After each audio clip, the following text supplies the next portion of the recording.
attorney-client argument that COVID raised in the motion, this was after Mr. Masinchek's deposition, was perhaps slightly, from a legal standpoint, a little bit different than what had been raised before. But the record reflects that at least on 2, maybe more occasions, COVID had said, we want to get behind the decision as to who decided to scan the documents and why the documents were scanned and what was going on. And on each occasion, there was a motion against Mr. Masinek's law firm, and then there was another motion, and the court said, no, we're just not going to go down that road. So the topic of whether COVID was entitled to go behind and question the client about counsel's decision to scan the documents had been addressed by the court at least twice, maybe even 3 times. I disagree entirely, Your Honor. They're totally separate subject matters. The first time the attorney-client privilege was raised was with respect to a comment during an earlier hearing by counsel regarding the bid and asked the bid documents for the CompuTrack job. That I understand, and forgive me, I may not have made my point clear. I think the precise legal argument from a legal standpoint in your motion to compel on the attorney-client privilege was somewhat different than what had been raised before. But the topic, the broad topic of getting discovery into counsel's decision to scan these documents, that topic had been addressed on several occasions, and the court had said no discovery. But hear me out.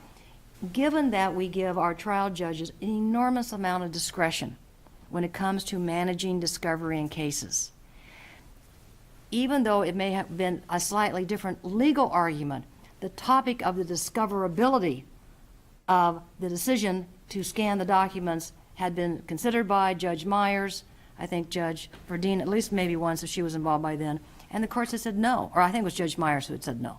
So the topic had been raised. I disagree, Your Honor.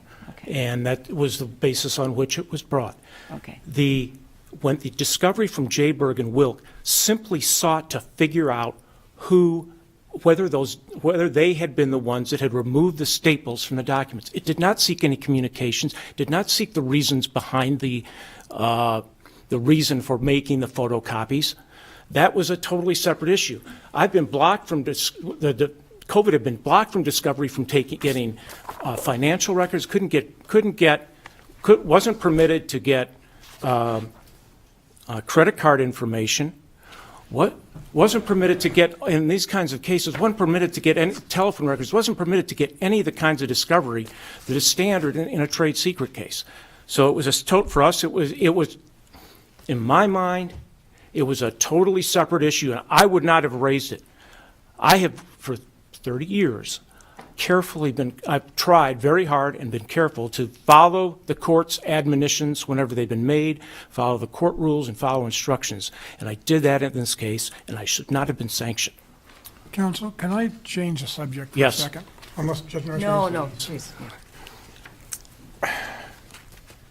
Let's get to the issue of the summary judgments. Yes. And one of the arguments is, as I understood it, was that you were entitled to specific performance on the breach of contract claim because the documents or the materials had to be returned to COVID. And the court indeed gave you preliminary injunction, gave your client preliminary injunction, subject to a later order that said defense counsel can hold on to some of the documents and the computer and the external hard drive pending the litigation. And then when the court denied your summary judgment, it said, and granted the other side summary judgment, it had some reference to that your client was entitled to have the matters returned, but that wasn't in the judgment. So here's my question.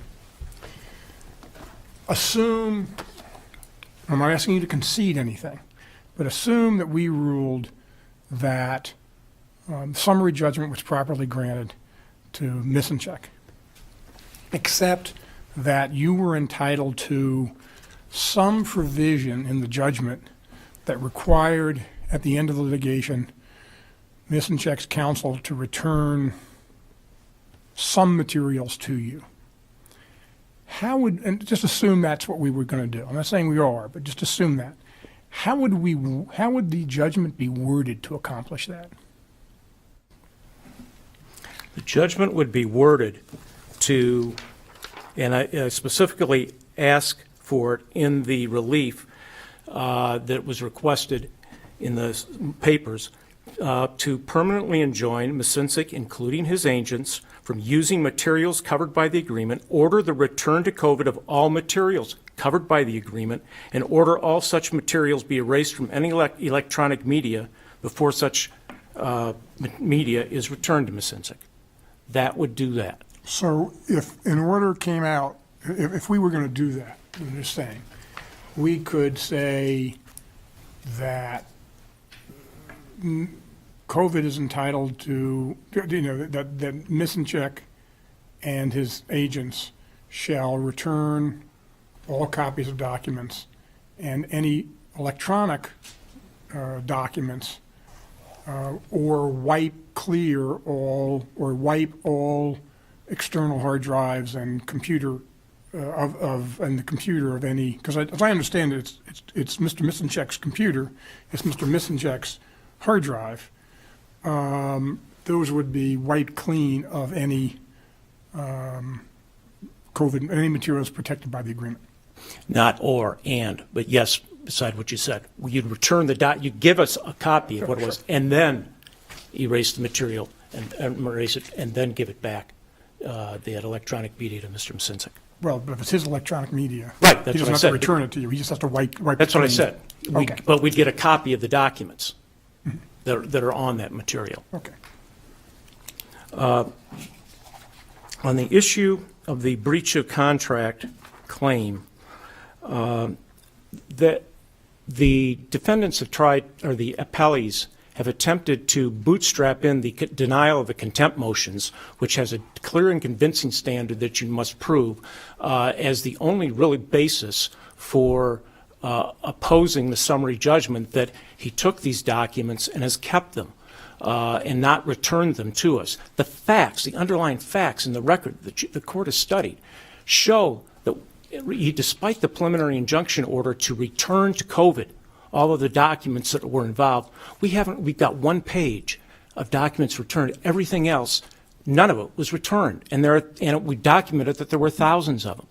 Additionally, we showed that he used those documents even when the TRO was in force. He used them. That's the key, so far as I understand the court's ruling, and as it appears to us, is whether COVID was able to offer any evidence that it sustained damages from the taking of the documents. What evidence did COVID offer on that point? 2 points. One, the preliminary statement very quickly is that the court prevented us from getting any discovery which would show that nexus. Well, But secondly, we did show the small amount we did allege the small amount of damages that when he did not win of attorney's fees, when Mr. Misincik quit COVID retained counsel and paid counsel to write a letter to Mr. Misincik demanding those documents back. And there was no response to that request. So in terms of monetary damages, that is an amount. But I agree that we haven't been able to make that nexus because we couldn't get the phone records, we couldn't get the communications. Also, I believe we showed that COVID showed the damage of the reduction in profits that it would have gotten on the CompuTrack job. We're entitled. but don't you have to show that the customer would have gone with COVID even absent the pencil sharpening? They did go with COVID. Well, after it required your client to reduce its bid, correct? I'm slightly. My point is, it seems to me you're arguing that COVID sustained damages because it made less on the contract. Correct. I'm forgetting the name of the Correct. party, the client, made less than it would have. Correct. Because it needed to sharpen its pencil. But what evidence is there that it was the competing bid or information from the other vendor that made your COVID's client insist that COVID sharpen its pencil? COVID had had a bid in place with a profit margin for months. The bid materials were sent to the company that Mr. Misinsic went to work for, well, along with his acceptance letter in mid-December. They waited till the day after he started work so he could get credit for any, so that presumably he would get credit for commission for that, and place their bid. We were then called the next day and said, you got to sharpen your pencil. And there are many components to this product. You can see from the papers that were submitted, there are it's not just one piece of equipment, number of pieces of equipment. COVID only reduced its price by 1.5% on that product. Somewhere in between there, between its original price and the day and the lower price, we got the lower price. How did they know that we had to? That the pricing was used. Sorry, I'm starting to babble. I apologize. Who know? The bid that came in, we are entitled to the inference that at this point on the summary judgment, that the amount came in at such a slight amount below that COVID's bid that they had to have used it, submitted a bid slightly lower so that they thought they could get the job. And we were then told that we had to lower it. We just lowered it a little bit and we got the job. But that was a $6,200 loss in profit. But aside from that, we don't have to show in this breach of contract. We've asked for specific performance under the contract. But for filing this complaint, well, you got your specific performance. You got your specific performance at least partially when the preliminary injunction was entered.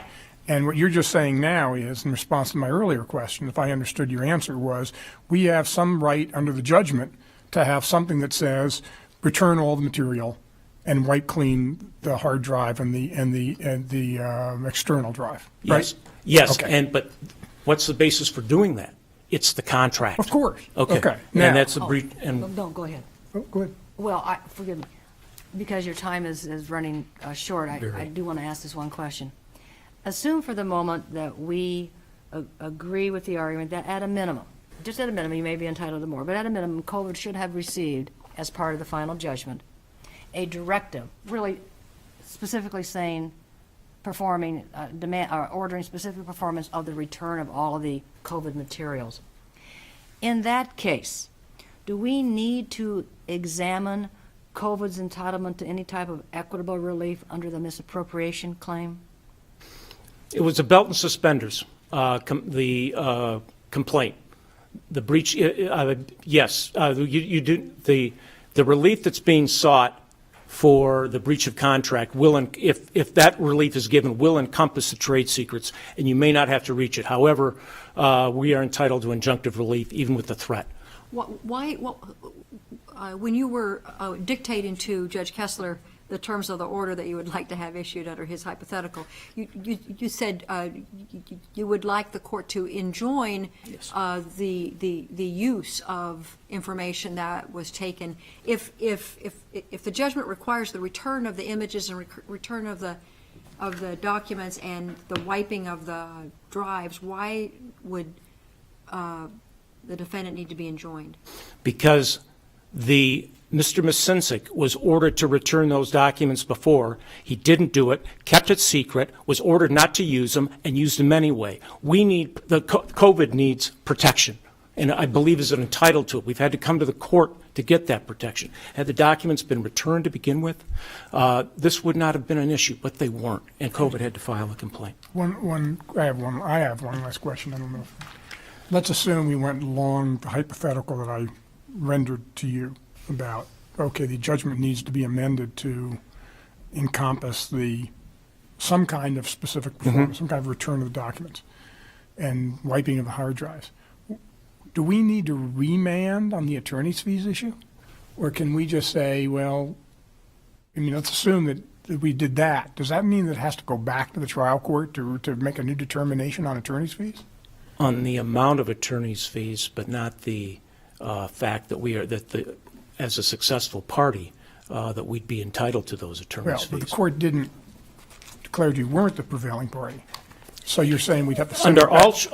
under I can't pronounce it correctly. No, the Ultra Can we? That's right. When But- specific performance is granted in a case, you're the prevailing party. The court can look at a number of factors. And my question is, if we did that, are you saying we would remand to the trial court for a determination of who is the prevailing party and how much should be awarded?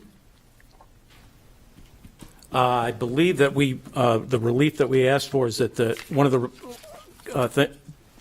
the claims for relief that we asked for, I'm running out of time, is declare that COVID's a prevailing party and that it be awarded its attorney's fees.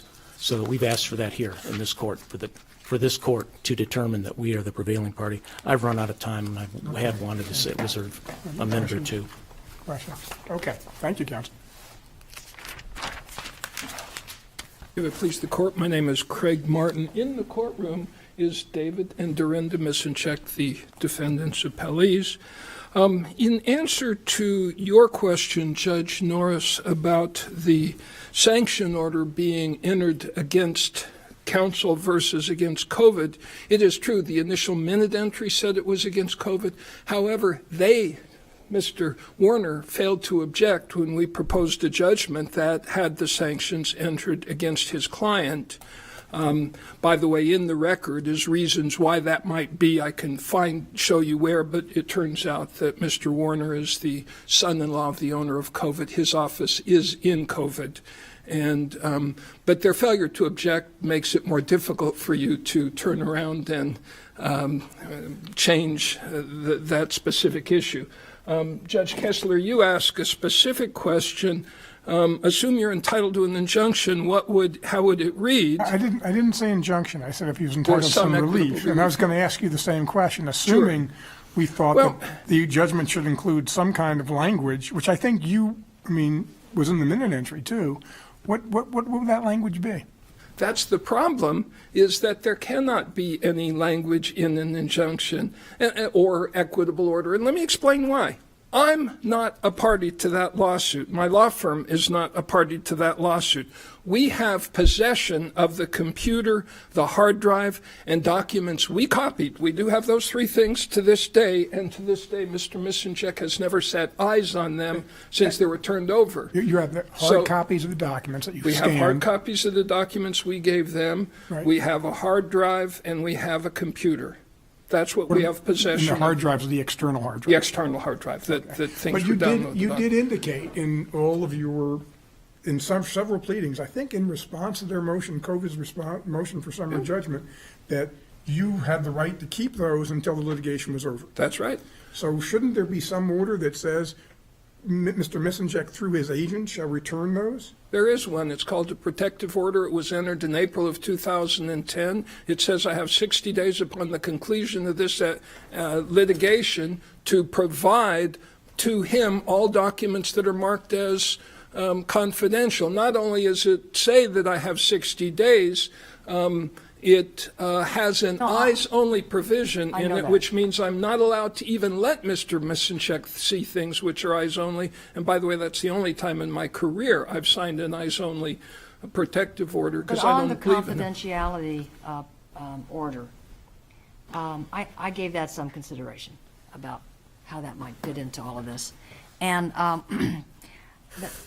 from a technical standpoint, the problem I had is I didn't see any effort to designate the computer hard drive, the external hard drive, or now maybe the scanned documents are a little bit different, but I didn't see any meeting of the minds that, yes, all of this material was really subject to the protective order. I know it's in place and it was used, but I didn't see any specific, all of this is subject to the protective order. If you're asking, did he specifically say this, and this are designated, that is not in the record, but what is in the record is a repeated complaint that Mr. Misenchek took things that are on his computer, which are confidential. So you will see those words, and I will tell you, I read the protective order and the status of this record to preclude Mr. Misenchek to see what's on the computer, to look at it, to look at what's on the hard drive, or look at those documents. And I'll add one more thing to make this easy.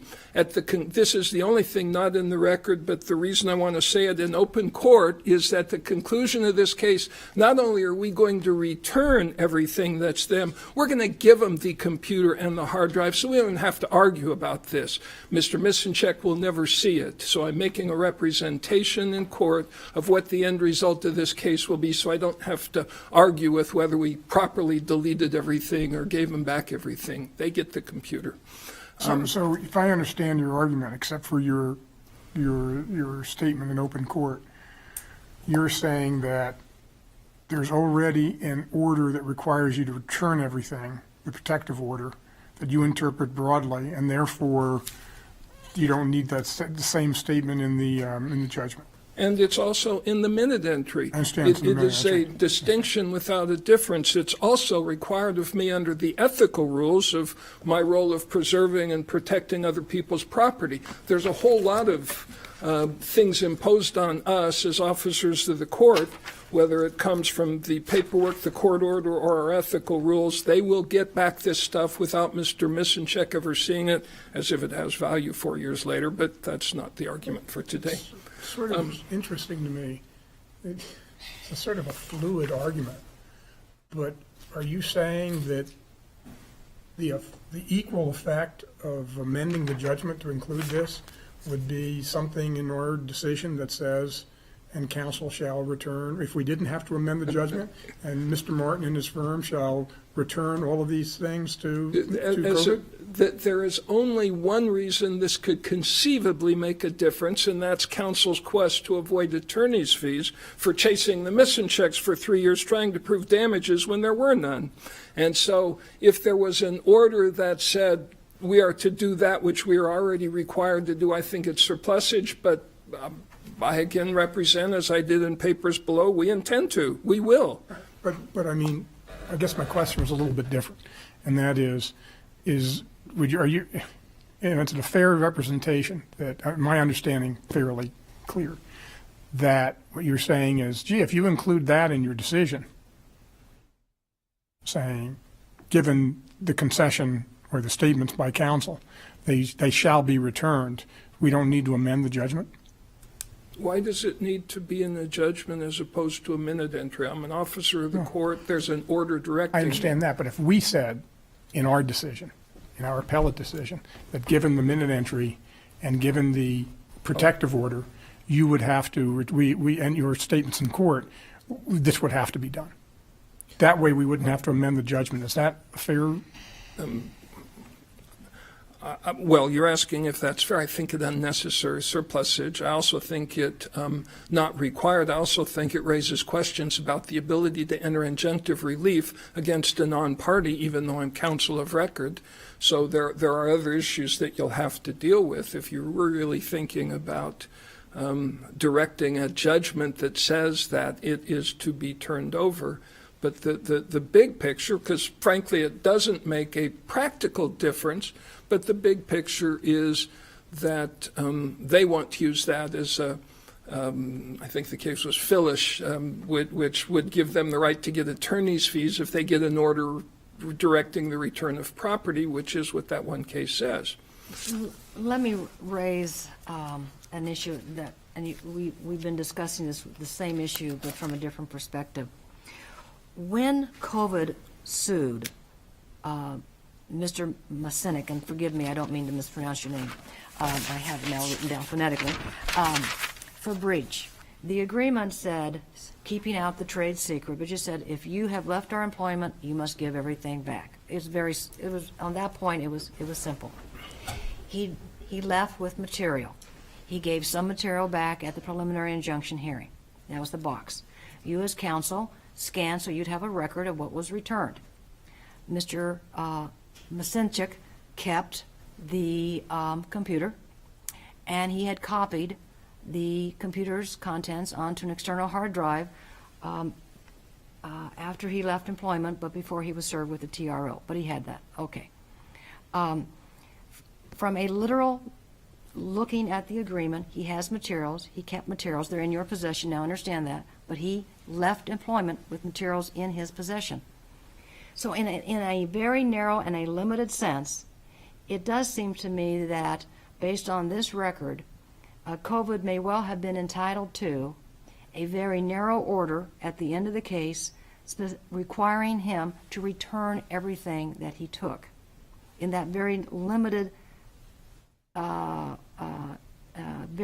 order, because that was part of their claim. And when we try and put the return base and try and peg the return under the protective order or for some other basis, it does strike me that that's not what COVID.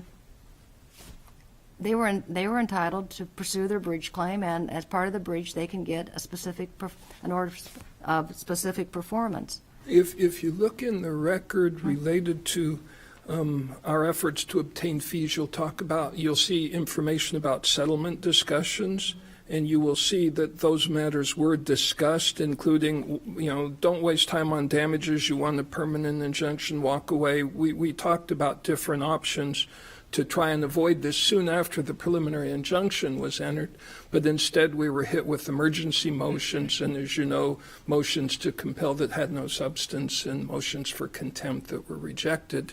And so I hear what you say. I don't agree that that is necessary. If Mr. Misanchek doesn't have, and he does not, and there's no evidence that he does, possession of these, nor can he make me give him possession of them because I'm under an eyes-only prohibition, an order to him would have no meaning and would be basically superfluous. And so I again suggest that the record is clear about what is to happen. It will happen, and the need for an order is both unnecessary and will do nothing different than what is set to be done.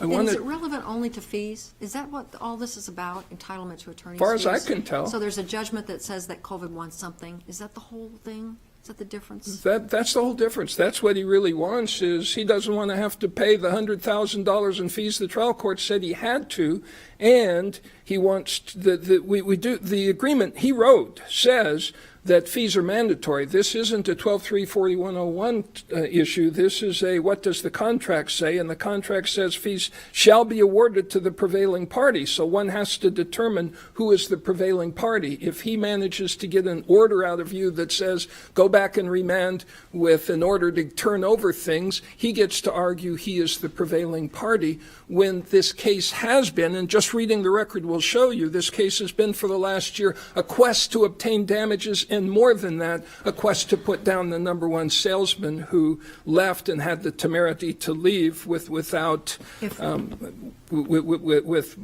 them in a lurch, with you will. He was their number one salesman of 3, and they weren't happy about that. But what I hear you saying is this is not a situation, the customary 12-3-4101A situation in which the trial court is granted the discretion to grant reasonable fees, but is instructed by the party's contract that it must grant fees to the prevailing party, which contract language would I would suggest would be interpreted as a matter of law by the court, and perhaps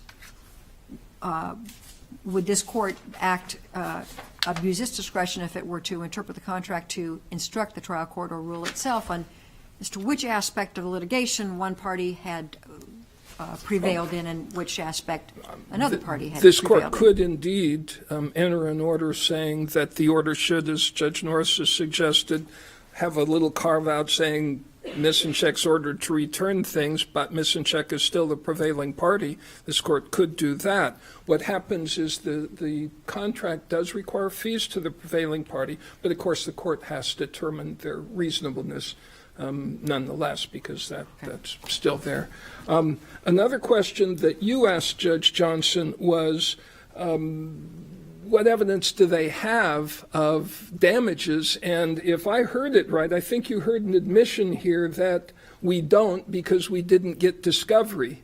And so I hope, I would like to listen to the tape, because I think I heard an admission that proves what we have been saying all along, which is that this was a case on a quest for damages where there were none. Counsel stood in front of you and said, Mr. Misenchek used, that's his word in the brief and in front of you today, trade secret information. That is not in the record anywhere except in his briefing and argument. What's in the record is that on January 14th, before the hearing, the preliminary injunction hearing, Mr. Misenchek wanted a copy of his hard drive. It might have been January 4th, but I think before it was the 4th. It was the 4th, I'm sorry. But what's in the record is that he wanted a copy of his computer because he'd been told it might get tied up in litigation, and it had personal information, phone numbers, and all that. And so he then backed it up, put it in a drawer. And what is also in the record is Mr. Misenchek never once turned on that hard drive and never once looked at anything after the preliminary injunction. And so the idea that he used it because it was copied, not even evidence that it was opened. If you read the expert's report very carefully, he says what this a link file means, it was either opened or copied, not necessarily copied. So we don't even have evidence in this record that it was even looked at. Well, on the expert, you're right, there's some unfortunate ambiguity, or maybe fortunate depending on whose eyes are beholding it, in the expert's report. That did appear that a link file may possibly have been opened on the computer, or perhaps an external hard drive was attached to a computer at least maybe once or twice as late as January the 27th.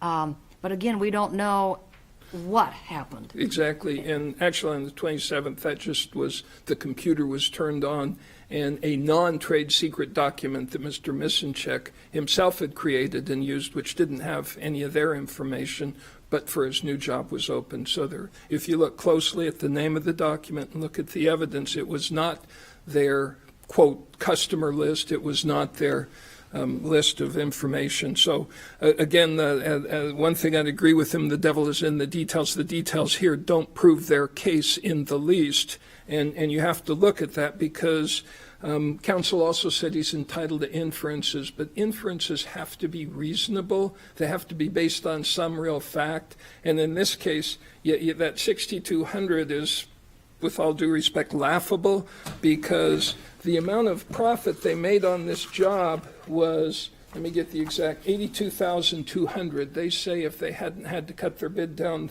they would have made 6,200 more. But am I correct that the evidence was that the new employer said, I didn't look at that, I didn't look at the bid, I didn't even know it was there, and that the customer involved said, I didn't do this based on anybody's bid. I just normally will try to get the best deal I can and tell people to sharpen their pencils. Exactly. Is that right? And those two facts are undisputed. Undisputed. They could have gone and asked for some other, but that's exactly Summary right. judgment, it has to be a reasonable inference that a jury would. We're very much on the same page, and with that understanding, unless there's other questions, I'd be glad to sit down and save you at least a few minutes. I do have one question, because I want to make sure I have the record clearly in mind, because I have the protective order, a copy of it right in front of me.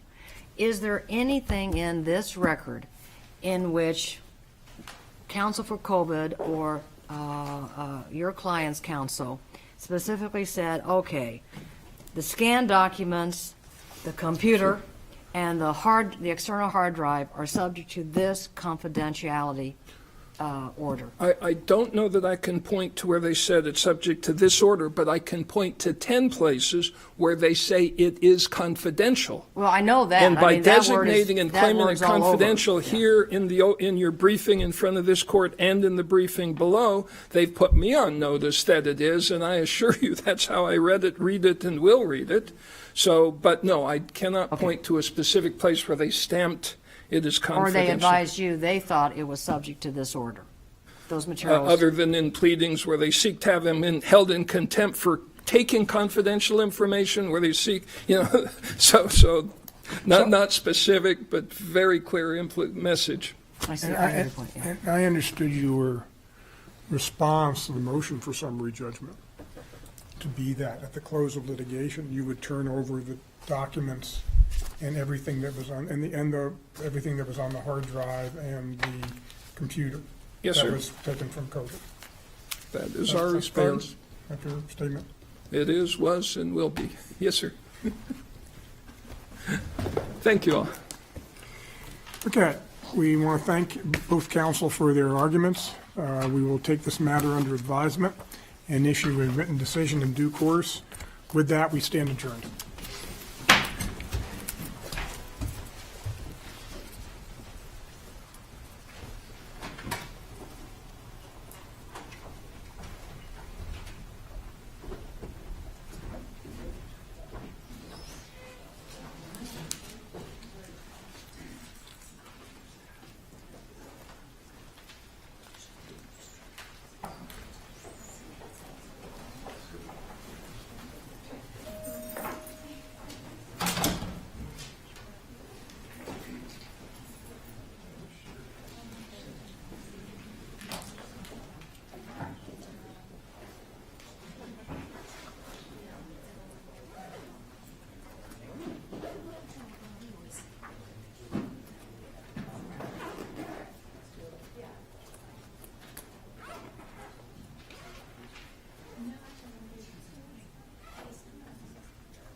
There were two consolidated cases, special action, an earlier brief, and this brief.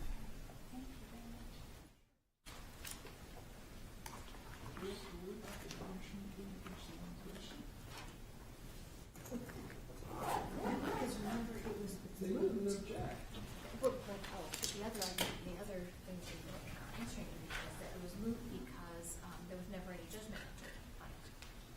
Remember that? But the final judgment, which he didn't object to, was against COVID for the sanctions, not Right. against, Right. not against him. Right, and then the garnishment was against COVID. So the garnishment is moot, I'm sure, but the question is whether we have a judgment against COVID that should have been against the lawyer for that $3,000. But I think because they didn't, I hope you're not one of the clerks, I'm not